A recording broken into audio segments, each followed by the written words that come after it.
Please share it to all your contact.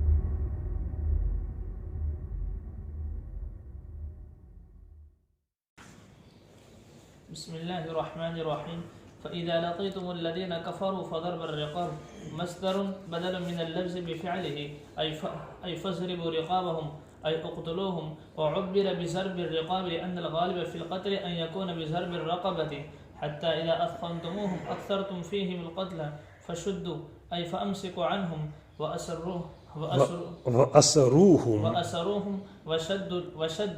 وشدوا الوثاق ما يوثق به الأسرى، فإما منا بعد مصدر بدل من اللفظ أسرى ما يوثق به الأسرى، فإما منا بعد مصدر بدل من اللفظ بفعله أي تمنون عليهم بإطلاقهم من غير شيء، وإما فداء أي تفادونهم بمال أو أسرى مسلمين حتى تضع الحرب أي أهلها أوزارها أثقالها من السلاح وغيره بأن يسلم الكفار أو يدخلوا في العهد، وهذه غاية للقتل والأسر. ذلك خبر مبتدأ مقدر أي الأمر فيهم ما ذكر، ولو يشاء الله لانتصر منهم بغير قتال، ولكن أمركم به ليبلو بعضكم ببعض منهم في القتال، فيصير من قتل منكم إلى الجنة ومنهم إلى النار، والذين قتلوا وفي قراءة قاتلوا إلى آخره نزلت يوم أحد، وقد فشى في المسلمين القتل والجراحات في سبيل الله، فلن يزل يحبط أعمالهم، سيهديهم في الدنيا والآخرة إلى ما ينفعهم ويصلح بالهم حالهم فيهما، وما في الدنيا لمن لم يقتل وأدرجوا في قتلوا تغليبا، ويدخلهم الجنة عرفها بينها لهم، فيهتدون إلى مساكنهم منها وأزواجهم وخدمهم من غير استدلال. اس آیت کے اندر ایک اہم مسئلہ جہاد کے بارے میں ذکر کیا گیا ہے. اسلامی احکامات کے اندر سے جیسے نماز ہے، روزہ ہے، زکوٰۃ ہے، یہ سب اسلامی احکامات ہیں. اسی کے اندر ایک حکم کیا ہے؟ جہاد بھی ہے. الجہاد ماضٍ الی یوم القیامہ، کہ قیامت تک جہاد کیا ہے؟ چلنے والا ہے. اور سب کے آخر میں حضرت مہدی آئیں گے، حضرت مہدی رضی اللہ تعالیٰ عنہ آئیں گے اور وہ بھی جنگ کریں گے. عیسیٰ علیہ السلام کا بھی نزول ہوگا، اور آخر میں صرف کون سی حکومت رہے گی؟ اسلامی ہی صرف حکومت رہے گی، بلکہ کوئی مذہب تسلیم نہیں کیا جائے گا، اسلامی مذہب کو تسلیم کیا جائے گا. تو یہ جہاد قیامت تک جاری رہنے والا ہے. مگر آج کل دنیا کے اندر سب سے زیادہ بدنام کیا جاتا ہے تو کس کو؟ جہاد کو. اسلامی حکم ہی کیسا ہے؟ جہاد. اصل دہشت گردی الگ چیز ہے اور جہاد الگ چیز ہے. جہاد کا مقصد کیا؟ لوگ اس کو سمجھتے ہی نہیں. دنیا میں امن و امان کو قائم کرنا. جہاد کا مقصد کیا ہے؟ دنیا میں جیسے آج کل کتنی بدامنی پھیلی ہوئی ہے، کلمی ظلم و زیادتیاں پھیلی ہوئی ہے، کتنی رشوت خوری پھیلی ہوئی ہے، بھرشٹاچار پھیلا ہوا ہے. یہ سب جہاد کا نہ ہونے کا نتیجہ ہے.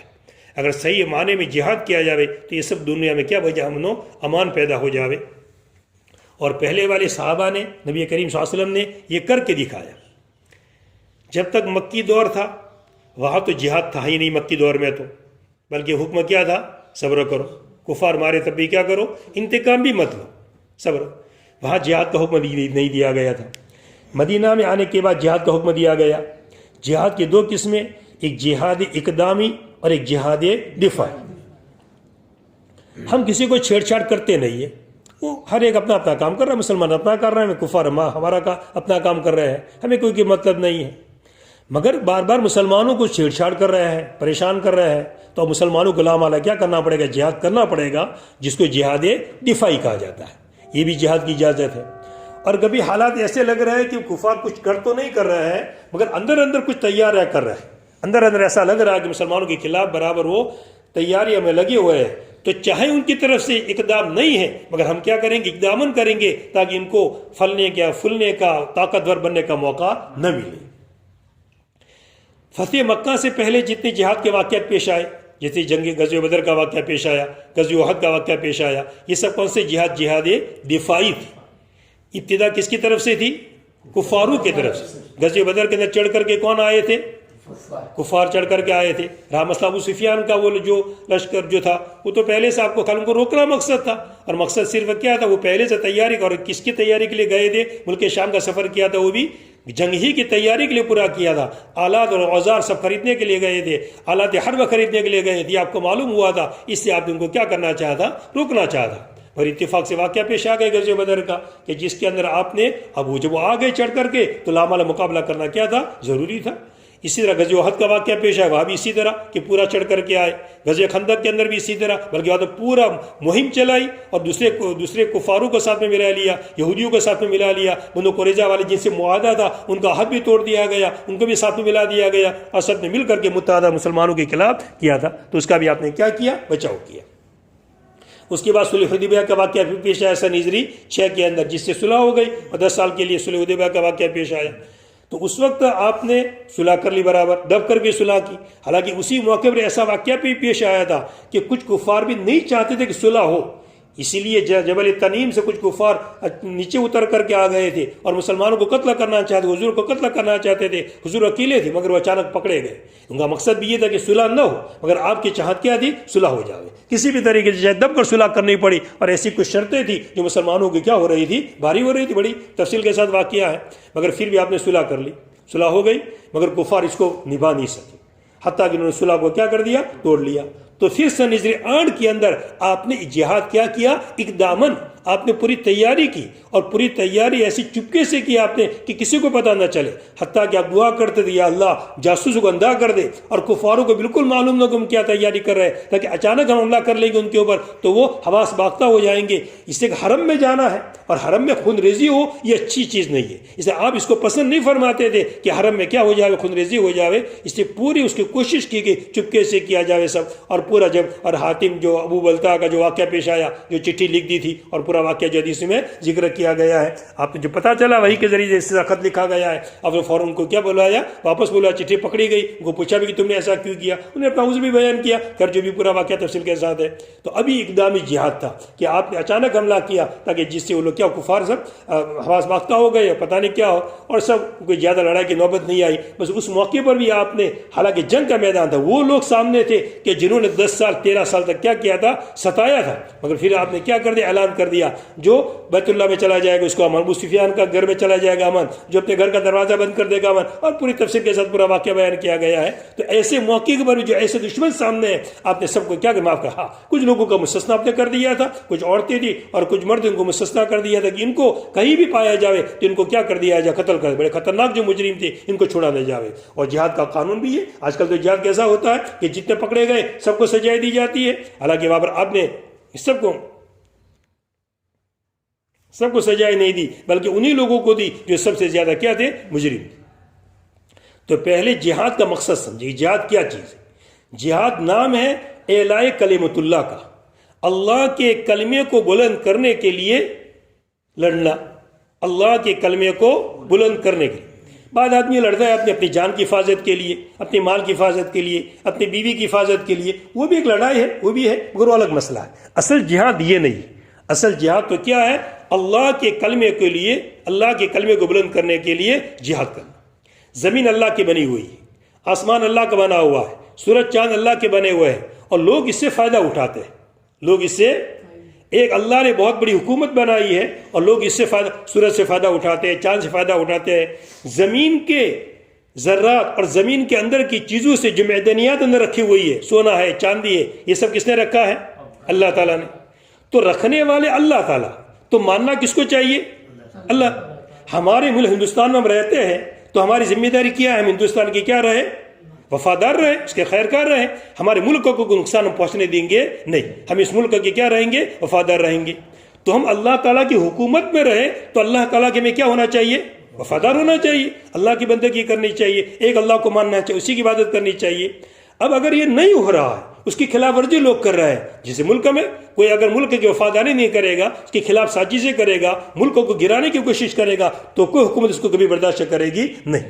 تو اللہ کی زمین پر رہ کر کے اللہ کو نہ مانا جائے، اللہ کے سورج سے فائدہ اٹھایا جائے، اللہ کی میدانیات سے فائدہ اٹھایا جائے اور اللہ کی بندگی نہ کی جائے، تو ایسوں کو کیسے باقی رکھا جائے گا؟ ایسے کے حکم یہی ہے کہ ان کو مجبور کیا جائے کہ اللہ تعالیٰ کی کیا کرے؟ اطاعت کرے۔ اور چلو اطاعت نہ کرے، کم سے کم تو مسلمانوں کو جو اللہ کی عبادت کر رہے ہیں ان کو پریشان تو نہ کرے، ان کو خوشی سے اللہ کی عبادت کرنے دے، اللہ کے سامنے جھکنے دے، جو بھی بندگی کر رہے ہیں اگر ان کو بھی پریشان کر رہے ہیں تو پھر ایسے لوگوں سے کیا کیا جاتا ہے؟ جہاد کیا جاتا ہے۔ تو ایک تو مقصد صرف کیا ہونا چاہیے؟ اعلاء کلمۃ اللہ، باقی کوئی مقصد نہیں ہونا چاہیے. اور مرکزیت اس کے لیے شرط ہے اور امامت شرط ہے. کوئی امام ہونا چاہیے، خلیفۃ المسلمین ہونا چاہیے. جیسے مکی دور کے اندر آپ امام تو تھے، آپ ذمہ دار تو تھے، مگر مرکزیت نہیں تھی. مدینہ میں آنے کے بعد کیا بنی؟ مرکزیت بن گئی. تو جہاد کی کیا دی گئی؟ اجازت دی گئی. مگر مکی دور میں اجازت نہیں دی گئی. کس کی وجہ سے؟ مرکزیت نہ ہونے کی وجہ سے. تو دو شرطیں ہیں، مرکزیت کا ہونا اور کیا ہونا؟ امامت کا ہونا. ایک خلیفۃ المسلمین ہونا چاہیے جو سب کو لے کر کے چلیے، اور ایک مرکز کیا ہونا چاہیے جیسے احکامات کو کیا کیا جائے سب کے سب نافذ کیے جا رہے. یہ چیز اگر ہے تو پھر کیا کیا جائے گا؟ جہاد کیا جائے گا. جیسے آج کل لوگ دہشت گردی کو اس چیز تعبیر کر لیتے ہیں، اس جہادی کا نام دہشت گردی دیر رکھ دیا ہے. نہیں، دہشت گردی کیا ہے؟ ایک کافر بیٹھا ہوا تھا، اپنا کام کر رہا تھا، 5-6 مسلمانوں کا ٹولہ چلا کے بیچارے کو مار دیا. یہ دہشت گردی. ایک مسلمان چپ چاپ بیٹھا ہوا تھا، اپنا کام کر رہا تھا، 5-6 کفاروں کا ٹولہ آیا، اس کو قتل کر دیا. یہ دہشت گردی. اسلام اس کی قطعاً اجازت نہیں دیتا ہے کہ کوئی چلتے پھرتے کسی کافر کو مار دو یا کوئی کافر کی مسلمان. اسلام بھی اس کی قطعاً اجازت نہیں دیتا ہے کہ اس طرح تم کسی کافر کو پریشان نہ کرو. وہ اپنے جیسے ہم ہمارے ملک میں رہتے ہیں، ہمارے ملک میں مسلمان اپنے حساب سے رہتے ہیں، کفار اپنے حساب سے رہتے ہیں. ہم کسی کو پریشان کریں قطعاً اس کی اجازت نہیں دی جائے گی کہ ہم کسی کافر کو چلتے پھرتے کو مار دیں. بعض دفعہ ہمارا بھائی کسی اور جگہ مارا جاتا ہے، اب لوگ اس کا انتقام یہاں پر لیتے ہیں. کسی اور صوبے میں واقعہ پیش آیا اور ہمارا کوئی بھائی مارا گیا تو اس کا انتقام یہاں پر لیتے ہیں. بھئی اس نے مارا نہیں، اس کافر نے کچھ کیا نہیں ہے، تم اس کو کیوں مار رہے ہو؟ یہ مارنے کی شریعت اس کی اجازت قطع نہیں دیتی ہے. کسی بے گناہ کو کسی کو کیا جاوے؟ یہ ہے بے گناہوں کو مارنا، یہ دہشت گردی ہے. جیسے جو حکومت وحدے پر آتا ہے وہ کیا سوچتا ہے؟ دوسروں کو کیا کرنے کا؟ پریشان کرنا. دنیا میں ہم بھیجے گئے، دنیا کے اندر مجھے دنیا میں بھیجا گیا ہے، مجھے دنیا میں رہنا ہے جتنا بھی وقت میرا طے ہے. اب ایک تو یہ کہ میں کیسے رہوں؟ اللہ کی نافرمانی کے ساتھ رہوں، شرک کے ساتھ رہوں، کفر کے ساتھ رہوں.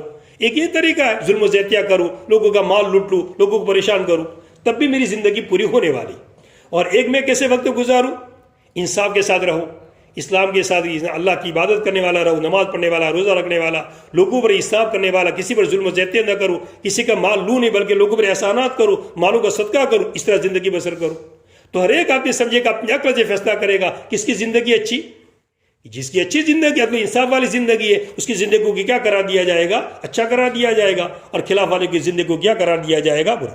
تو ہمیں زندگی بسر کرنی ہے. ہم وحدے پر آئے تو ہماری وحدے پر ذمہ داری ہے کہ لوگوں کے ساتھ کس کا کام لے، عدل و انصاف کا، نہیں کہ کس پر کیا کرے؟ ظلم و زیادتیاں کر.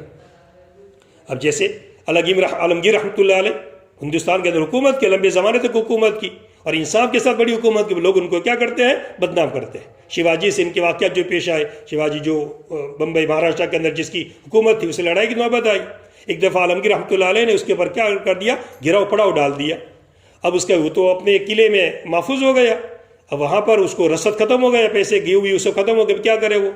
تو اس کی ماں سے مشورہ کیا کہ کیا کرنا چاہیے، رسد ختم ہو گیا ہے. عالمگیر رحمۃ اللہ علیہ نے پورا ادھر ادھر پڑاؤ ڈال دیا، ہم نکل نہیں سکتے یہاں سے. تو کہا کہ عالمگیر رحمۃ اللہ علیہ سے مشورہ کر لو. کہا کہ ان سے مشورہ کرنے کی تم بات کرتے ہو؟ وہ تو میرے دشمن بن کے بیٹھے ہوئے ہیں، میں تو جاؤں گا پھر مجھے کیا کر دیں گے؟ قتل کر دیں گے. اگر نہیں تم عمل لے کر جاؤ وہ تم کو کبھی قتل نہیں کریں گے، تم کو صحیح مشورہ دیں گے. وہ اپنے مذہب میں پختہ ہے، وہ کبھی کسی کو خواہ مخواہ نہیں مار ڈالیں گے. کہ اچھی ایسی بات ہے. تو گئے شیواجی ان کے بعد عالمگیر رحمۃ اللہ علیہ سے، کہا کہ دیکھو ہمارا رسہ ختم ہو گیا ہے، ہم کیا کریں؟ ہم آپ سے رائے لینے، مشورہ لینے آئے.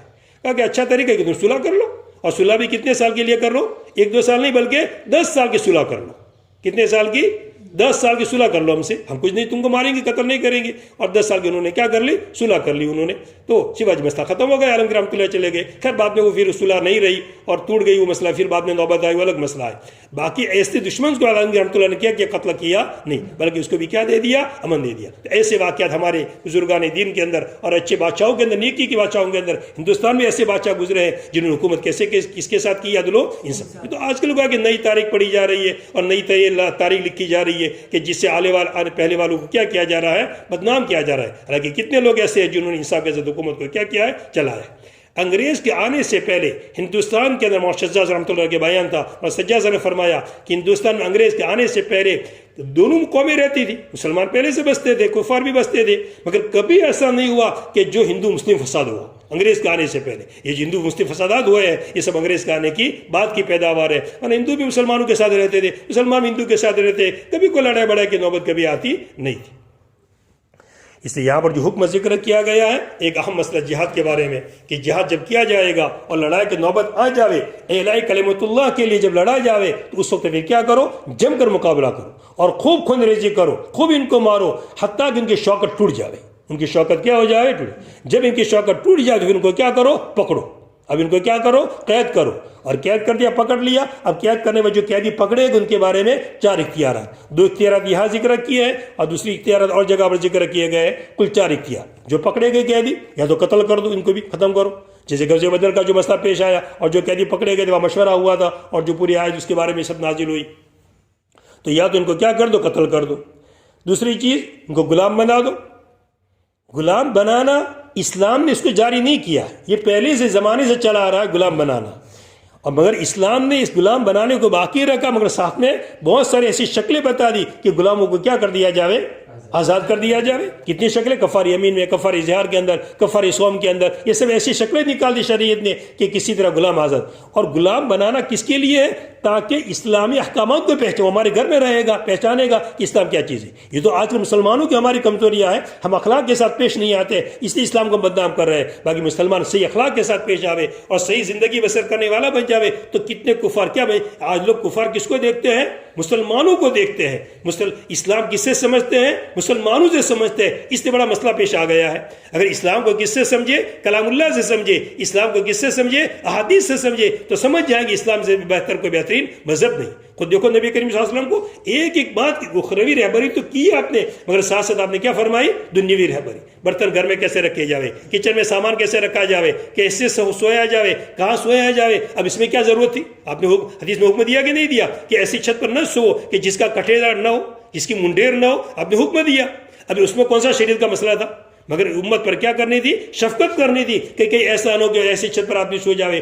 لڑک جاوے اور آدمی نیچے گر جائے گا تو کیا ہو جائے گا مر جائے گا برتن کے بارے میں حکم دیا آپ نے کہ برتن کو کیا کرو الٹا کر کے رکھو اگر برتن خالی ہے تو الٹا کر کے رکھو اور اگر کوئی بھرا اس پر کیا کر دو ڈھک دو یہ آپ نے حکم دیا حدیث کے اندر باقاعدہ اس کی کیا ضرورت تھی اس کا کون سا شرعی مسئلہ تھا مگر نہیں کہ ایسا نہ ہو کہ برتن سیدھا رکھا جاوے کوئی کیڑا مکوڑا اندر چلے کوئی زہریلا جانور چلے اور زہر چھوڑ جاوے اندر اور آدمی اندر پانی پیے گا تو اس زہر کی وجہ سے کیا ہو جائے گا مر جائے گا یا اندر کوئی چیز بھری ہوئی ہے کوئی کیڑا گر گیا زہر کا اندر اثر آ گیا کیڑا تو نکل گیا مگر زہر کا اندر اثر رہ گیا پانی پیے گا چائے پیے گا کٹورے کے اندر مر جائے گا ایسے واقعات پہ تو ایک ایک چیز سے آپ نے کیا کہ پوری رہبری کی ہے اس لیے یہ قصور ہمارا ہے کہ ہم اسلامی احکامات کو اخلاقات کو اخلاق کو جس لوگوں کے سامنے پیش کرنا چاہیے ہمیں اس اخلاق کو پیش نہیں کر سکے اس وجہ سے مسائل پیش آتے ہیں ہمارے اخلاق پیش کرے لوگوں کو بات سمجھ میں آ جائے کہ اسلام کتنا قیمتی مذہب ہے تو کتنے اختیارات 4 اختیارات قیدی کے بارے میں یا تو اس کو کیا کر دو قتل کر دو یا پھر اس کو کیا بناؤ غلام بناؤ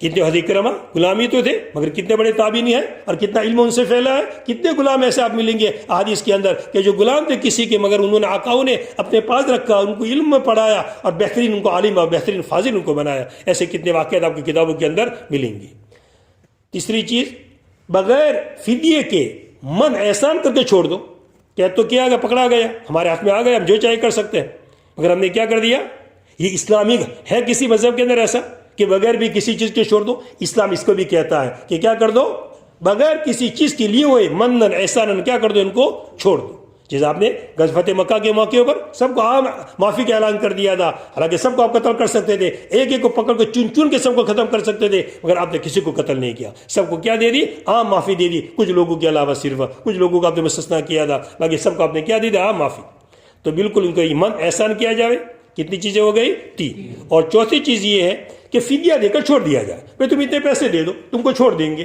یا پھر ہمارے مسلمان قیدی ان کے قبضے کے اندر ہے تو تبادلہ کریں گے بھائی ہمارے مسلمان قیدی تمہارے قبضے میں 50 ہے تم 50 قیدی ہمارے چھوڑ دو ہم تمہارے 50 قیدی چھوڑ دیں گے جو بھی معاہدہ ہو جاوے اس طرح قیدیوں کے بدلے کے قیدیوں کا کیا کیا جاوے معاہدہ کیا جاوے ایسا بھی کیا جا سکتا ہے تو یہ فدیہ لے کر کیا کرنا چھوڑنا یہ 4 اختیارات ہیں اور یہ امام کے ثواب دید پر ہے امام دیکھ لے خلیفۃ المسلمین کی کون سی مناسب سمجھتا ہے حالات کے حساب سے دیکھے کہ فدیہ لینا ہے تو فدیہ لے مناسب لگے نہیں ان کو قتل ہی کر دینا، یہ جا کر کے کچھ نقصان ہی پہنچائیں گے، کو قتل ہی کر کے ختم کرو، تو قتل بھی کر سکتا ہے، غلام بنانا چاہے تو غلام بھی بنا سکتا ہے، الگ الگ لوگوں کے حوالے کر دے، بانٹ دے ان کو آپس کے اندر تاکہ ان کی رہبری ہو جاوے، اسلامی معلومات ان کو ہو جاوے، یا پھر کیا کرے ان کو بالکل احسان کر کے اگر دیکھے کہ نہیں ہمارے اخلاق پر اثر پڑے گا، ہم منن احساناً چھوڑ دیں گے، تو کفار متنبع ہوں گے، دیکھو کتنے مسلمان اچھے ہیں کہ ایسے بغیر کچھ لیے ہمارے پاس چھوڑ دیا ہمارے قیدیوں کو، تو احسان بھی کیا جا سکتا ہے، وہ جیسا امام مناسب سمجھے گا ایسا کرے گا۔ پھر آگے آیت کے اندر یہ حکم دیا گیا کہ ہم نے جہاد کو کیوں فرض کیا، ہم چاہتے، اللہ تعالیٰ فرماتے ہیں میں خود ان سے انتقام لے لیتا، ایسا بھی میں کر سکتا تھا، کوئی جہاد کی ضرورت نہیں تھی، قوم عاد کے ساتھ ایسے ہی مسئلہ پیش آیا، قوم سمود کے ساتھ ایسے اللہ تعالیٰ نے انتقام لیا، ایک چنگاڑ نے سب کو ختم کر دیا، ہوا نے ختم کر دیا، پتھروں نے ختم کر دیا، الگ الگ واقعات پیش آئے۔ اگر میں چاہتا تو ایسا بھی کر سکتا تھا، مگر مجھے کیا لینا تھا، امتحان لینا تھا کہ کون میرے لیے میرے نام پر اللہ کے راستے میں لڑتا ہے اور کون نہیں لڑتا ہے، کون جی چوراتا ہے اور کون اللہ کے راستے کے اندر کیا کرتا ہے، جہاد کرتا ہے، امتحان لینا مقصد تھا، اس لیے میں نے جہاد کو کیا کیا ہے، فرض کیا ہے، اور جہاد فرض ہے اور قیامت تک کیا رہنے والا ہے، فرض رہنے والا ہے، کبھی اس کے فرضیت کو ختم کیا جا سکتا نہیں۔ فَإِذَا لَقِيتُمُ الَّذِينَ كَفَرُوا، پس جب تمہاری کفاروں سے مدبیڑ ہو جاوے، پر جب کہ تمہاری کفاروں سے مدبیڑ ہو جاوے، فَضَرَّبَ الرِّقَابَ، تو گردنوں کا مارنا ہے، جب کفاروں سے تمہاری، لیکن آگے دو فریق ذکر کیے، ایک فریق کون سا، مومنین کا، اور ایک فریق کفار، بس دو ہی جماعتیں پوری دنیا کے اندر، یا تو مومنین ایمان والے اللہ کو ماننے والے، اور مد مقابل کون سی، کفار، یہ سب یہود نصارہ کوئی بھی ہو جو اللہ تعالیٰ کو نہ ماننے والے ہے یا شرک کرنے والے، سب کے سب پوری جماعتیں ایک ہی شمار کی جائیں گی، اور دونوں کا راستہ الگ الگ ہے، لہذا دونوں جمع ہو سکتے نہیں۔ بس جب تمہاری کفاروں سے مدبیڑ ہو جاوے، فَضَرَبَ الرِّقَابَ، تو گردنوں کا مارنا ہے، فَضَرَبَ الرِّقَابَ، یہ مصدر ہے، ضرب الرقاب یہ کیا ہے، مصدر ہے، جو اس کے فعل سے، اس کے فعل کے لفظ سے بدل ہے، اس کے فعل کے لفظ سے بدل، کس طرح ہے، یعنی فَضْرِبُوا الرِّقَابَ ضَرْبًا، فَضْرِبُوا الرِّقَابَ ضَرْبًا، پس مارو گردنوں کو مارنا، فَضْرِبُوا الرِّقَابَ ضَرْبًا، اب فضربو کو کیا کر دیا، حذف کر دیا، اس کے قائم مقام کس کو کر دیا، ضربن کو، اس کے بدلے میں کس کو لیا ہے، ضربن، اور ضربن کی نسبت کر دی کس کی طرف، رقاب کی طرف، جو کیا تھا، مفعول تھا، تو اس لیے کیا ہو گیا، ضربن رقاب، یعنی فضربوا رقابہم، یعنی ان کی گردنوں کو مارو، یعنی کیا مطلب ان کو قتل کرو، اور تعبیر کیا گیا گردنوں کے مارنے سے، اس لیے کہ غالب قتل کے اندر یہ ہوتا ہے کہ گردن کے مارنے سے ہوتا ہے، یعنی اس کو گردن مارا، حالانکہ قتل کسی بھی طرح کیا جا سکتا ہے، پاؤں پر مارا جائے، سر پر مارا جائے، آنکھ پر مارا جائے، کہیں بھی مارا جائے، تو لڑائی میں تھوڑا دیکھا جائے گا کہ گردن پر، وہ تو کوئی بھی سامنے آ گیا جیسے بھی مارا گیا، مگر عام طور پر جلدی مارنے میں کس سے کہاں مارا جاتا ہے، گردن پر، اس لیے ذکر کس کا کیا گیا، گردن کا، یہاں تک کہ جب تم ان کے ساتھ خوب خون ریزی کر لو، حتی اذا اسکنتموہم، یہاں تک کہ جب تم ان کے ساتھ خوب خون ریزی کرو، بہت زیادہ تمہیں مار دیا، اتنا مار دیا کہ ان کی شوکت کیا ہو گئی، ختم ہو گئی، ان کی طاقت ختم ہو گئی، اسخنا اصل محفوظ ہے سخانہ سے، سخونہ کا معنی کیا ہے، گلیز ہونا، گاڑھا ہونا، اتنا مارا کہ خون جم گیا، خون کیا ہو گیا، جم گیا، مراد کیا، خوب خون ریزی کرنا، کہ تم نے ان کے اندر قتل بہت زیادہ کیا، کہ تم نے ان کے اندر قتل بہت ہی زیادہ کیا، فشد الوثاق، پس کس کر باندھ دو، فشد الوثاق، پس بیڑی کے اندر مضبوطی کے ساتھ باندھ دو، فشد الوثاق، کیا مطلب، ای فم سے کون ہو، ای ان القتل، پس قتل سے رک جاؤ، خوب خون ریزی ہو گئی، ان کی شوکت ٹوٹ گئی، اب خامہ کا قتل نہ کرو، اب قتل کی کوئی ضرورت نہیں ہے، اب کیا کرو، قید کر دو، باندھ دو ان کو، وَأَسَرُوهُمْ، اور ان کو قید کرو، وَشُدُّ الْوَثَاقِ، اور بیڑیوں کے اندر باندھو، وثاق کس کو کہتے ہیں، اس کی تفسیر کرتے ہیں کہ جس کے ذریعے سے قیدیوں کو باندھا جاوے، مَا يُوثَقُ بِهِ الْأَسْرَى، کہ جس کے ذریعے سے قیدیوں کو باندھا جائے، فَإِمَّا، اب ان کو رسیوں سے باندھ دیا، ان کو قید کر دیا، اب کیا کرنے کا، فَإِمَّا مَنًّا بَعْدُ، أي بعد القتل والأسر، ای بعد القتل والاسر، قید کرنے کے بعد اور قتل کے بعد یا تو احسان کرنا ہے، وَإِمَّا فِدَانِ، یا فدیہ دینا ہے، یا تو کیا کرنا ہے، احسان کرنا، احسان کر کے چھوڑ دو، بغیر مفت چھوڑ دو، کوئی چیز ان سے مت لو، ایسا بھی کر سکتے ہو، وَإِمَّا فِدَانِ، یا پھر کیا کرنا ہے، فدیہ لے کر کے چھوڑنا ہے، دونوں کی اجازت ہے، اور دو چیزیں اور میں نے کہہ دی، قتل اور غلام بنانا، یا تو احسان کرنا ہے، یہ منن، یہ مصدر ہے، اس کے فعل کے لفظ سے بدل بنا کر کے، یا بھی اسی طرح ایتمنون علیہم منن، تم ان کے اوپر کیا کرو، احسان کرو، تمنون کو حذف کر دے، اس کے بدل میں کس کو لیا ہے، منن کو، تمنون علیہم تم ان پر احسان کرو باطلاق من غیر شیء ان کو چھوڑ کر کے بغیر کسی چیز کے ان کو چھوڑ کر کے بغیر کسی چیز وہی ما فیدان یا تو فدیہ اور فدیہ بھی اسی طرح کہ یہ بھی بدل ہے اتفادون ہوں گا ای تفادوہم یعنی تم ان سے فدیہ لے لو مال کا یا مسلمان قیدیوں کا تم ان سے فدیہ لے لو کس کا مال کا پیسے لے کر چھوڑ دو یا پھر مسلمان قیدی کا تبادلہ کر لو کہ تم اتنا ہمارے قیدی چھوڑو ہم تمہارے چھوڑ دیں گے یا مسلمانوں کے قیدیوں کا تبادلہ حتی تزل الحرب اوزارہا یہاں تک کہ جنگ اپنے ہتھیار کو رکھ دے یہاں تک کہ جنگ رکھ دے مراد جنگ سے کیا جنگ والے یہ مجاز ہے نسبت کی مزاجی نسبت ہے یہاں تک لڑائی رکھ دے لڑائی والے رکھ دے اپنے آلات کو اپنی ہتھیاروں کو رکھنے کا کیا مطلب ہے یعنی جنگ بند ہو جائے کیا ہو جائے جنگ اب کفار ہمت ٹوٹ جاوے اور جنگ بندی کیا کر دے ختم کہ اب جنگ لڑنا مسلمانوں سے بند کر دے تو ٹھیک ہے پھر ہم بھی کیا کر دیں گے ختم کر دیں گے ہم خواہ کا کسی لڑنے پھرتے نہیں پھریں گے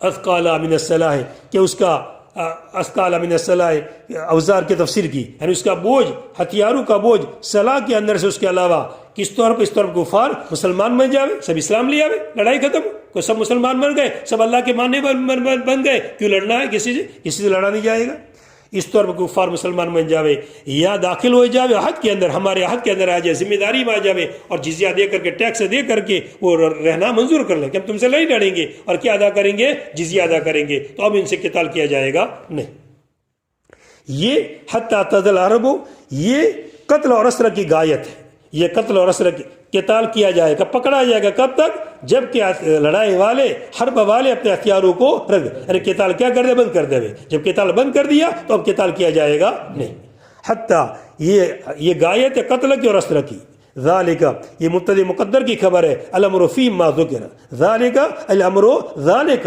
معاملہ اسی طرح رہے گا قتل و قتال کیا رہے گا جاری رہے گا حتیٰ کہ اسلامی شوکت بیٹھ جاوے اور کفار کیا ہو جاوے مغلوب ہو جاوے سب یا تو سب کے سب مسلمان بن جاوے جیسے عیسیٰ علیہ السلام کے زمانے میں سب کے سب کیا بن جائیں گے مسلمان بن جائیں گے اب جزیہ کو موقوف کر دیں گے اسی لیے جزیہ موقوف کہ کوئی کافر رہا ہی نہیں اب جزیہ کا کیا مطلب اسے جزیہ تو کس سے لیا جاتا ہے کفاروں سے لیا جاتا ہے بس ایک ہی مذہب سب اسلامی قبول کیا جائے گا اور اس عیسیٰ کے زمانے کے اندر سب کے سب کیا بن جائیں گے مسلمان ہی رہیں گے سب ذالک یہ خبر ہے مبتدی مقدر کی یعنی الامر فیہم الامر ذالک امر ان کے اندر ایسا ہی ہے جیسا کہ ذکر کیا گیا کون سا ذکر کیا گیا قتل اسر وغیرہ جو بھی ذکر مسائل ذکر کیے گئے اور اب آگے حکمت بتاتے کہ جہاد کا حکم کیوں دیا گیا ہے اور اگر اللہ تعالیٰ چاہتے لن تصر منہ تو ان سے انتقام لے لیتے تو ان سے بدلہ لے لیتے بغیر قتال کے ایسا بھی اللہ تعالیٰ کر سکتے تھے جہاد کی نوبت ہی نہ آئے جو بھی کافر ہو ایک فرشتہ تیار رہے اڑا لے کر کے جیسا کفر کیا سیدھی تمادم چالو ہو جائے اچھی طرح تو سب کے سب کیا ہو جاتے مسلمان ایسا بھی اللہ تعالیٰ کر سکتے تھے مگر نہ ایسا اسلام زبردستی نہیں ہے کہ کسی کو زبردستی کیا بنایا جائے مسلمان بنایا جائے بغیر قتال کے ولیکن آمرکم بہ لیکن میں نے تم کو اس کا حکم دیا ہے کس کا حکم دیا ہے جہاد کا لیکن میں نے تم کو جہاد کا حکم دیا ہے تاکہ تمہارے باس کو باس سے آزماوے تمہارے باس کو باس سے ان کے اندر سے لوگوں کے اندر سے قتال کے اندر پس ہو جاوے وہ شخص جو تم میں سے قتل کیے جاوے جنت کی طرف تمہاری جنت کا شارٹ کٹ راستہ بتایا کتنا مشقت کا عمل کرنا پڑتا ہے نماز روزہ زکات پتہ نہیں کتنی زندگی بھر کرنا پڑے گا اللہ کے راستے میں شہید ہو گیا اور سیدھا کہاں چلا گیا جنت میں یہ جنت میں جانے کا کیا راستہ ہے مختصر راستہ ہے مگر جہاد کس کے لیے ہونا چاہیے اعلاء کلمۃ اللہ بس یہ مقصد ضروری ہے اعلاء کلمۃ اللہ کے لیے ہو تو جہاد ہے ورنہ پھر کسی اور مقاصد کے لیے ہو تو نہیں بس ہو جائے گا وہ شخص جو قتل کیا جائے تم کے اندر سے یہ جنت کی طرف اور ان میں سے اگر کوئی مارا جائے کفاروں میں سے کوئی مارا جائے کہا جائے گا وہ جنت اسی کہ اللہ کی حکومت کی طرف اللہ تعالیٰ کو مانا ہی نہیں ہے تو اللہ کی جان اللہ کے قید خانے میں جیسے کوئی بھی حکومت ابھی کسی ملک پر کیا کرے حملہ کرے اور لوگ پکڑے جاوے ان کے بھی لوگ پکڑے گئے اور مد مقابل کے لوگ بھی پکڑے گئے تو ان کے لوگ پکڑے گئے تو ان کو بھی قید میں رکھے گا اسی ملک کے کچھ لوگ پکڑے گئے تو ان کو بھی قید میں ڈالے گا وہ ان کو تو قید میں ڈالے گا اپنے ملک کے آدمی ہے ان کو تو اچھی جگہ رکھے گا کوئی تکلیف نہیں دے گا اور سامنے والے مد مقابل کے ملک کے پکڑے گئے تو ان کو قید میں اب یہاں بھی کیا ہوئی جنگ ہوئی اب یہ اللہ کے ماننے والے اللہ کے نہ ماننے والے تو اللہ کے ماننے والوں کو تو کہاں رکھا جائے گا جنت میں رکھا جائے گا اور اللہ کے نہ ماننے والوں کو جہنم میں ڈالا جائے گا اور ان کے اندر سے مارے گئے کوئی تو کہا جائیں گے وہ جہنم کی طرف والذین قتلوا اور جو قتل کیے گئے اور ایک قرات میں کیا ہے قاتلو ایک قرات میں کیا ہے؟ اور جن لوگوں نے قتل و قتال کیا، چاہے مارے گئے کہ چاہے مارے نہیں گئے، مگر نیت سے نکلے اللہ کے راستے کے اندر. اب ایسا ہی واقعہ پیش آتا ہے، لوگ قتال میں نکلتے تو کچھ لوگ مارے جاتے ہیں اور کچھ لوگ کیا ہو جاتے ہیں، بس جب فتح ہو گئی، اب فتح ہو گئی، آگے قتل کی ضرورت ہی پیش نہیں آئی. اور جو لوگ قتل کیے گئے. اور ایک قرات میں کیا ہے؟ قاتلو، کہ جنہوں نے کیا کیا؟ قتال کیا.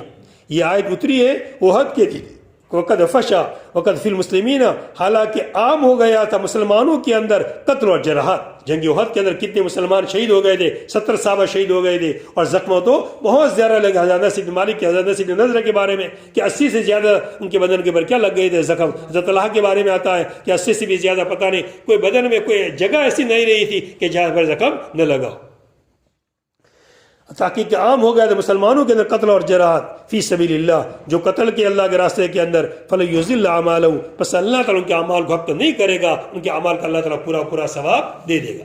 پس فَلَيُضِلَّ، پس حبط نہیں کرے گا اللہ تعالیٰ ان کے اعمال کو. سَيَهْدِيهِمْ، اللہ تعالیٰ ان کی رہبری کرے گا دنیا کے اندر اور آخرت کے اندر. إِلَى مَا يَنْفَعُهُمْ، اس چیز کی طرف جو ان کو نفع دے، اس چیز پر جو ان کو نفع دے. اللہ ان کی رہبری کرے گا دنیا کے اندر بھی، کہ دنیا میں کس کی توفیق دے دے گا؟ اعمال صالحہ کی توفیق دے دے گا، اور آخرت میں کس کا راستہ بتا دے گا؟ جنت کا راستہ بتا دے گا. وَيُصْلِحُ بَالَهُمْ، اور ان کے حال کو ٹھیک کر دے گا. حالہم فیہما، ان کا حال ان دونوں کے اندر. کن دونوں کے اندر؟ دنیا کے اندر بھی اور آخرت کے اندر بھی. وما فی الدنیا، اب یہاں سے کہ اعتراض کا جواب دیتے ہیں. اوپر کیا تھا؟ والذین قتلوا فی سبیل اللہ، جو اللہ کے راستے میں قتل کر دیے گئے، اللہ تعالیٰ ان کو راستہ بتائے گا دنیا کے اندر بھی اور آخرت کے اندر بھی. تو قتل کر دیے گئے، دنیا میں کیا راستہ؟ دنیا میں رہی نہیں وہ، تو دنیا میں کیا راستہ؟ اس کا جواب دیا جاتا ہے کہ مراد وہ لوگ ہیں جو قتل نہیں ہوئے، لیکن بعض لوگ قتل ہوں گے، بعض لوگ قتل نہیں ہوں گے. اور اس کی تائید ہوتی ہے دوسری قرأت سے، جس میں کیا والذین قاتلوا، کہ جنہوں نے اللہ کے راستے میں کے اندر کیا کیا؟ قتال کیا، چاہے قتل ہوئے ہو یا قتل نہ ہوئے ہو. اگر قتل ہوئے تو کہاں راستہ بتائے گا اللہ تعالیٰ؟ جنت کا راستہ. اور قتل نہیں ہوئے تو کون سا راستہ؟ دنیا کا اللہ تعالیٰ کو راستہ بتا دے گا. اور جو دنیا کے اندر ہے، لمن، ان لوگوں کے لیے جو قتل نہیں ہوئے ہیں. وما فی الدنیا، اور جو دنیا کے اندر ہے کہ ان لوگوں میں سے، کہ ان لوگوں کے لیے جو قتل، اور وما فی الدنیا، اور ان کے حال کو ٹھیک کر دے گا. وما فی الدنیا، وہ جو کہ دنیا کے اندر ہے، ان لوگوں کے لیے جو قتل نہیں ہوئے. اور داخل کیا گیا ہے قتلوا کے اندر من لم یقتل کو. کس کو؟ من لم یقتل کو. اور داخل کیے گئے من جو مانن جمع ہے، من مانن جمع، اسے جمع کو سے وہی جو. اور داخل کیا گیا ہے من لم یقتل کو قتلوا کے اندر تغلیباً، اس لیے کہ جب جنگ کی نوبت آتی ہے تو بعض قتل بھی ہوتے ہیں اور بعض قتل نہیں بھی ہوتے ہیں، تو اس لیے لفظ قتلوا کہہ دیا گیا. بعض اندر سے کیا کر دیے گئے؟ قتل کر دیے گئے. اور داخل کیا گیا من لم یقتل کو قتلوا کے اندر کیسے داخل کیا گیا؟ تغلیباً. ورنہ سے جماعت تو دو بنے گی، ایک جماعت قتل ہوگی، ایک جماعت قتل نہیں ہوگی. اور ان کو اللہ تعالیٰ جنت میں داخل کر دے گا. عرفہا لہم، اور ان کو اللہ تعالیٰ جنت میں داخل کر دے گا کہ اللہ تعالیٰ نے اس کی پہچان کروا دی ہے ان کو. اللہ تعالیٰ نے اس کی پہچان، عرفہ ای بینہا، وہ جنت کو بیان کر دیا ہے ان کے لیے. کس کے لیے؟ جنت والوں کے لیے. اللہ تعالیٰ کو کہاں داخل کرے گا؟ جنت. اور جنت ایسی چیز ہے کہ جس کا اللہ تعالیٰ نے دنیا میں تعارف کرا دیا ہے کلام اللہ کے ذریعے سے، حدیث کے ذریعے سے. ہم جنت کو کیا کرتے ہیں؟ پہچانتے ہیں کہ ایسے ایسے نہریں ہوگی، ایسے پھل ہوں گے، ایسے کیلے ہوں گے، ایسا سایہ ہوگا. خود کا حدیث میں کتنی باتیں ذکر کی گئی. تو جنت کو اللہ نے کیا کر دیا ہے؟ پہچان. یہ ہے کہ آدمی جب مر جاتا ہے، مسلمان اللہ کا نام لینے والا ہوتا ہے، توحید پرست ہوتا ہے، متقی پرہیزگار ہوتا ہے، تو اس کے ساتھ ایک فرشتہ اسی وقت سے ہو جاتا ہے، وہ پورا جنت کا تعارف کرا دیتا ہے. جیسے ایک ملک سے دوسرے ملک میں جانا ہوتا ہے، اب آدمی کو فکر ہوتی ہے اس ملک میں جاؤں گا، راستہ کیسے پار کروں گا، کیا. اب ایک رہبر مل گیا ساتھ کے اندر تو آدمی کو کتنی خوشی ہوتی ہے، پوری رہبری کرتا ہے. دیکھو ایسا آئے گا، فلاں چیک ان ہوگی، فلاں پوچھے گا، وہ پوچھے گا، یہ جواب دینا ہے، وہ جواب، پورا سکھا دیا تو کتنی سہولت ہوگی، سیدھا سیدھا پہنچ جائے گا. تو یہ بھی اللہ نے ایک فرشتہ ساتھ میں کر دیتا ہے جو پوری جنت کی رہبری کرتا رہتا ہے، حتیٰ کہ آدمی کہاں چلا جاتا ہے؟ جنت. جنت کا ایسا تعارف کرا دیا گیا ہے، حدیث میں ذکر کیا گیا ہے کہ جب مسلمان پل صراط سے پار ہوں گے اور جنت کے گیٹ میں داخل ہوں گے، جیسے ہمارا گیٹ ہے یہاں پر، اب 50 اساتذہ 10 اساتذہ اپنے یا گیٹ سے داخل ہوئے، اب وہ اپنے گھروں میں جائیں گے تو ان کو تعارف کرانا پڑے گا، بھئی تیرا گھر تو یہاں جانا، یہاں مت چلے جانا، تو یہاں جانا، ایسا تعارف کرانا پڑے گا. تو جنت بھی اس طرح اللہ نے پہچان کروا دی ہے کہ جب جنت کے گیٹ میں داخل ہوں گے تو جنتی اپنے اپنی جنتوں کے اندر ایسے چلے جائیں گے گویا کہ اپنے گھروں میں جا رہا ہے، گویا کہ اپنے گھروں میں جا رہے ہیں. اس طرح جنت میں کیا یہ عرفہ ہے, اللہ تعالیٰ اس کا کیا کرا دیا ہے, پہچان کروا دیے ہر جنتی نے. اس لیے حدیث میں ذکر کیا گیا جب آدمی قبر کے اندر ہوتا ہے تو جنت کا دروازہ کھڑکی کھول دی جاتی ہے, وہاں کی آب و ہوا اس کے پاس آتی رہتی ہے, وہاں کی ٹھنڈی ٹھنڈی ہوائیں آتی رہتی ہے, تو جنت کو وہیں سے دیکھتا رہتا ہے. اب اتنے لمبے زمانے تک جنت کو دیکھا ہے, اب وہی جانا ہے تو کیوں نہیں جائے گا, فوراً آسانی سے آدمی اس کے اندر کیا ہو جائے گا, چلا جائے گا. تو ایک تو تفسیر تو یہ کی گئی ہے کہ اس کو اللہ نے کیا کروا دیا ہے, پہچان کروا دی. اور دوسری تفسیر کی گئی ہے کہ اس کو اللہ تعالیٰ نے لوگوں کے لیے مہکا دیا ہے, خوشبو. عرف سے جس کے معنی خوشبو کہتے ہیں, اس کو اللہ تعالیٰ نے کیا کر دیا ہے, معطر کر دیا ہے, اس کو اللہ نے مہکا دیا ہے. بس وہ راستہ پائیں گے اپنے مساکین کی طرف, منہا جنت کے اندر سے, اور اپنی بیویوں کی طرف, اور اپنے خادموں کی طرف, من غیر استدلال, بغیر کسی رہبر کے, بغیر کسی ان کو لے کر پکڑ کے لے نہیں جانے پڑے گا یہ تمہارا جنت ہے, یہ تمہاری بیویاں ہے, یہ تمہاری حوریں ہے, یہ تمہارے خود, وہ تو خود بخود چلا جائے گا. وہ تو اتنا سال مجاہدہ کیا ہے اللہ کے عشق کے اندر, اللہ کی محبت کے اندر, اس کو کیا پہچان کروانی پڑے گی, وہ سب اللہ نے دنیا ہی میں پہچان کروا دی ہے. اور جب تک آدمی جیسے آدمی مرنے کا وقت آتا ہے, متقی پرہیزگار ہوتا ہے, وہ جنت کے مناظر سامنے کر دیے جاتے ہیں, وہ اس پہ مست ہو جاتا ہے, اور فرشتے یہاں پر روح کی قبضہ کر لیتے ہیں. چلیے سمجھے, من غیر استدلال نے بغیر کسی رہبر کے. چلیے گائیڈ نہیں دینا پڑے گا, وہ فرشتہ وہ تو پہلے سے اسے سب بتا دیا ہے, اب بغیر گائیڈ کے چلے جائیں گے سیدھے. یا ایھا الذین آمنوا ان تنصروا اللہ ایدینہ ورسولہ ینصرکم علی عدوکم ویثبت اقدامکم یثبتکم فی المعترک والذین کفروا من اہل مکہ مبتدأ خبره تعیسوا يدل عليه فتعسا لهم أي هلاكا وخيبة من الله وأضل أعمالهم عطف على تعيسوا ذلك أي التعس والإضرار بأنهم كرهوا ما أنزل الله من القرآن المشتمل على التكاليف فأحبط أعمالهم. أفلم يسيروا في الأرض فينظروا كيف كان عاقبة الذين من قبلهم دمر الله عليهم أهلك أنفسهم وأولادهم وأموالهم وللكافرين أمثالها أي أمثال عاقبة ما قبلهم ذلك أي نصر المؤمنين وقهر الكافرين بأن الله مولى ولي وناصر الذين آمنوا وأن الكافرين لا مولى لهم. بس تو پر ایک جہاد کا مسئلہ ذکر کیا گیا. اب اس کے اندر مسلمانوں کا ایسا موقع آ جاوے تو ثابت قدمی کے ساتھ رہنا چاہیے, اللہ تعالیٰ ان کی مدد کرے گا. غلبہ کس کو ہوگا, مسلمانوں ہی کو ہوگا. نتیجہ یہ نکلے گا خیر کے اندر کہ غلبہ کس کا ہوگا, مسلمانوں کا. کیوں کہ اللہ تعالیٰ ان کا مولا ہے, ان کا حامی ہے, ان کا ناصر ہے, وہ اللہ کے ماننے والے ہیں, اللہ تعالیٰ ان کی مدد کرے گا, اور کفاروں کا کوئی مولا نہیں ہے. اور دوسری آیت میں جو کہا گیا ہے وردوہ الی مولا, کیا ہے, تو کفاروں کے بارے میں کہا گیا ہے وہ لوٹائی جائے گا اپنے مولا حق کی طرف. آپ مولا سے کیا مراد ہے, مالک. ہاں مولا کے معنی کیا ہے, مالک, کہ اپنے مالک کے پاس لوٹائے جائیں گے. اور یا مولا سے معنی کیا ہے, ناصر. تو مسلمان, اللہ تعالیٰ مسلمانوں کے ناصر مددگار ہے, کفاروں کے اللہ تعالیٰ ناصر اور مددگار نہیں ہے. اس لیے کہ ان لوگوں نے اس بات کو ناپسند کیا جس کو اللہ تعالیٰ نے اتارا. اللہ نے کس کو اتارا, قرآن شریف کو اتارا, اور تکالیف شریعہ کا مکلف بنایا. نماز پڑھو, روزہ رکھو. آج کل مسلمانوں کو مسلمان رہتے ہوئے جو زور آتا ہے وہ اسی لیے کہ مکلف بننا پڑتا ہے, نماز پڑھنا پڑتا ہے, روزہ رکھنا پڑتا ہے. ہم مسلمان تو شمار کیے جا رہے ہیں, جنت میں تو جانے تو ملے ہم کو, مگر کچھ کرنا نہ پڑے. تو جنت ایسی سستی نہیں ہے کہ کچھ کرنا نہ پڑے, وقت بھی ضائع کرتے ہو, گھومتے رہو, موبائل دیکھتے رہو, غلط دیکھتے رہو, اور سیدھا جنت میں جانے کے لیے مل جاوے. دنیا میں آئے تو کیا کرنا پڑے گا, مشقت کے ساتھ رہنا پڑے گا. اور کفاروں کو بس یہی بھاری پڑتا ہے ہم کیوں کسی کی بات مانیں, ہم کسی کی ماتحتی کے اندر کیوں چلے. اور یہ قرآن شریف کی کیا کرنا پڑتا ہے, ماننا پڑتا ہے, قرآن شریف کی ماتحتی کے اندر چلنا پڑتا ہے. یا ایھا الذین آمنوا, اے ایمان والو, اگر تم اللہ تعالیٰ کی مدد کرو گے, یعنی اس کے دین کی مدد کرو گے, اس کے رسول کی مدد کرو گے, اللہ تعالیٰ تمہاری مدد کرے گا تمہارے دشمن کے مقابلے میں, تمہارے دشمن کے مقابلے میں. وَيُثَبِّتْ أَقْدَامَكُمْ, اور تمہارے قدموں کو جما دے گا. مراد اقدام سے پوری ذات ہے, مگر جمانا کے تعلق کس کے ساتھ ہے, قدم کے ساتھ, اس سے قدم تعبیر کیا گیا, مگر مراد پوری ذات کو جمانا ہے. اور تمہارے قدموں کو جما دے گا, تم کو جما دے گا جنگ کے میدان کے اندر. فی المعتر کے جنگ کے میدان. اور جب ایسا آتا دیکھتے آئے مسلمان کفار جب ایسی مدبھیڑ کبھی ہو گئی اور مسلمان جم گئے میدان کے اندر تو سب کو سامنے سے کیا ہونا پڑتا ہے؟ بھاگنا ہی پڑتا ہے. کبھی ایسا نہیں ہوا کہ مسلمان نے پیچھے ہٹ کی ہو. دیکھیے کہ پڑوس کے اندر کتنا حملہ وغیرہ ہوا، چبی ہوا، کتنا کیا نہیں کیا، مگر آخر میں نتیجہ کیا نکلا کہ وہی کیا رہے؟ غالب رہے. تو آخر میں نتیجہ مسلمانوں کے، مگر شرط یہ ہے کہ اعلی کلمت اللہ کے لیے آدمی کیا کرے؟ کام کرے. والذین کفروا، اور جن لوگوں نے کفر کیا اہل مکہ کے اندر سے، یہ والذین کفروا کیا ہے؟ مبتدا ہے، اور اس کی خبر کیا ہے؟ تعیسوا. اور جن لوگوں نے کفر کیا وہ ہلاک ہو گئے. تعیسوا وہ کیا ہو گئے؟ ہلاک ہو گئے. اور جن لوگوں نے کفر کیا وہ ہلاک ہو گئے. تعیسوا یہ خبر ہے، اس پر دلالت کرتا ہے فتح اصل لہو، اس پر دلالت کرتا ہے فتح صل لہو، فتعیسوا تعصل لہو، فتعیسوا تعصل لہو، اسی کا مفعول مطلق ہے. ای ہلاکن یعنی ہلاک ہو جانا، وہ خیبۃ من اللہ، اور اللہ کی طرف سے، اللہ تعالیٰ کی طرف سے ناکام ہو جانا.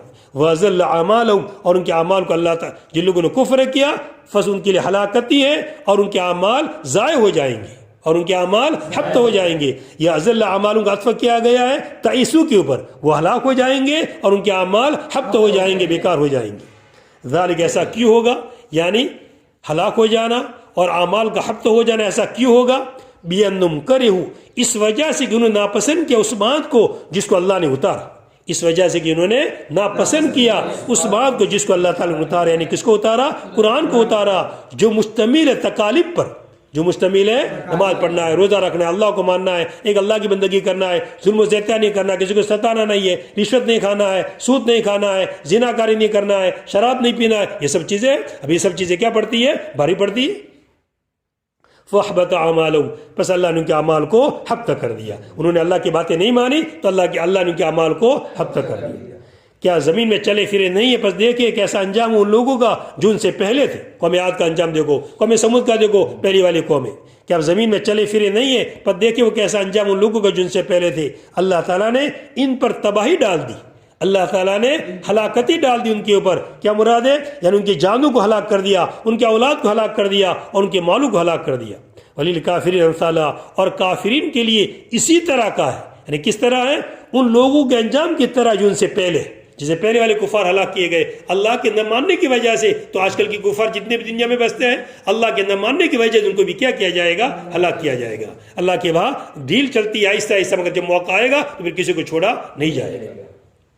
ذالک یہ مسلمانوں کی مدد کرنا اور کافروں کو ذلیل کرنا اور کافروں کو زیر کرنا. اور یہ بات یعنی مسلمانوں کی مدد کرنا اور کافروں کو زیر کرنا کیوں ہے؟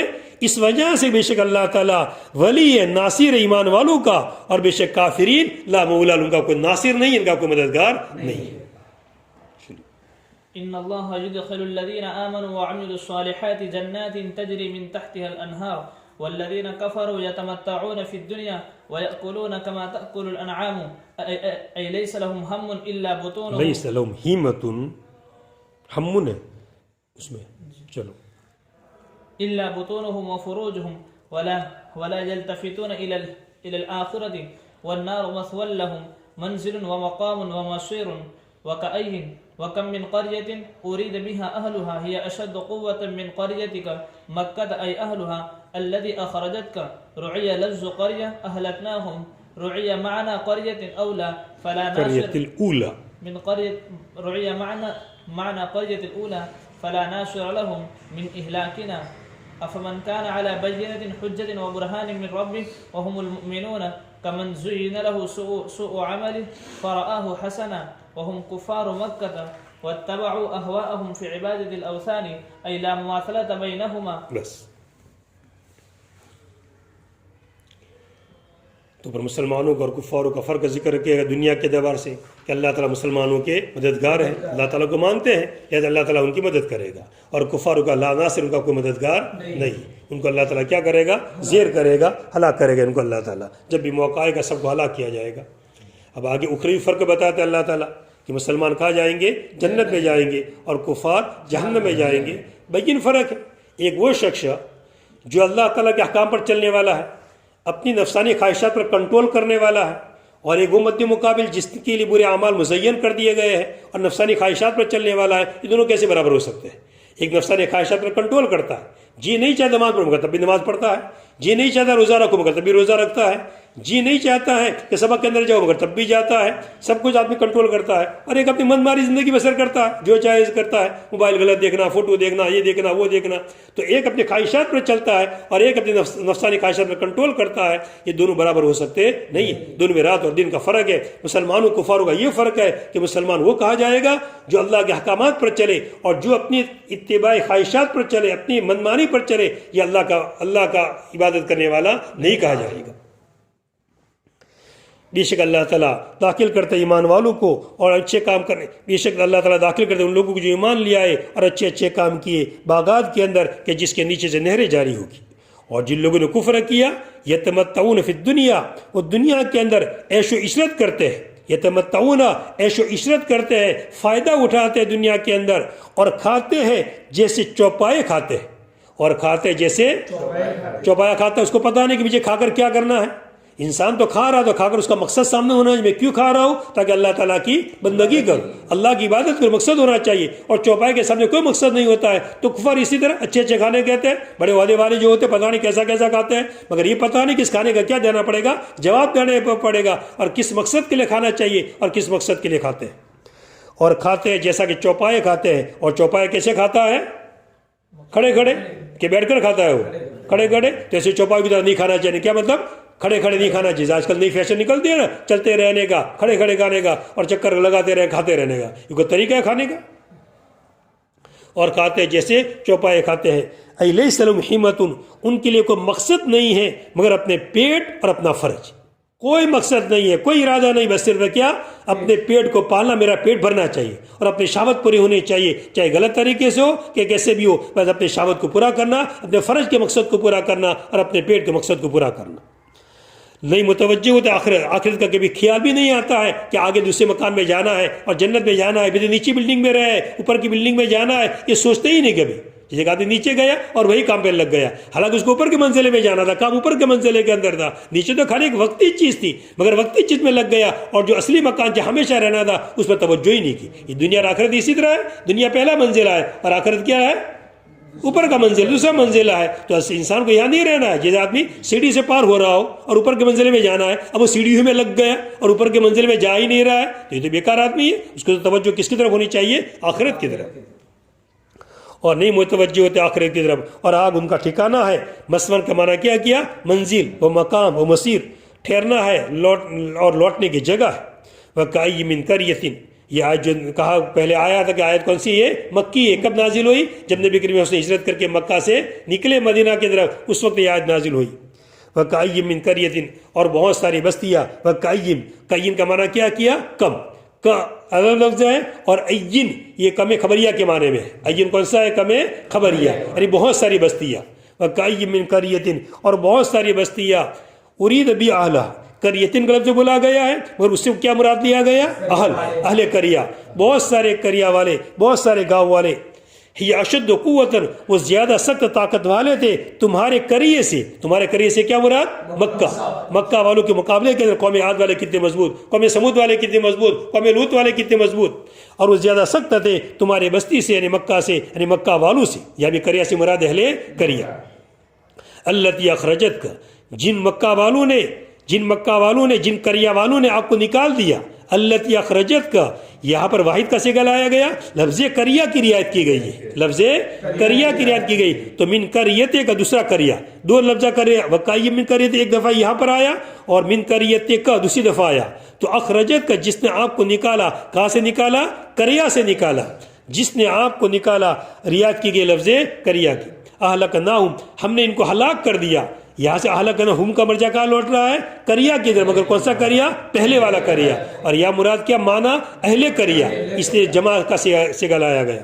ہم نے ان کو ہلاک کر دیا. رعایت کی گئی ہے پہلے والے قریہ کے معنی کی. فلا ناصر لہم، بس ان کے لیے کوئی مددگار نہیں ہے ہمارے ہلاک کرنے سے. افمن کان علی بینۃ، کیا پس وہ شخص جو کسی دلیل کے اوپر ہو، حجت اور دلیل کے اوپر اپنے رب کی طرف سے، اور وہ مومنین ہے، اس شخص کی طرح ہو سکتا ہے کہ جس کے لیے اس کے برے اعمال مزین کر دیے گئے ہیں پر اس کو اچھا دیکھتا ہے اور وہ کفار مکہ ہے اور اپنے خواہشات کا اتباع کرتے ہیں. بتاؤ ان دونوں برابر ہو سکتے ہیں؟ یہ دونوں برابر ہو سکتے ہیں. اور اپنے خواہشات کی اتباع کرتا ہے. اوثان بتوں کی عبادت کرنے کے اندر یعنی ان دونوں کے درمیان کوئی مماثلت نہیں ہے کہ یہ وہ شخص کہ جو اللہ تعالیٰ جس پر حجت پر رکھا دلیل پر رکھا ہے کلام اللہ پر چلتا ہے اور ایک جو کہ اپنی نفسانی خواہشات پر چلتا ہے. دونوں میں رات دن کا فرق ہے. بس سبحانک اللہ.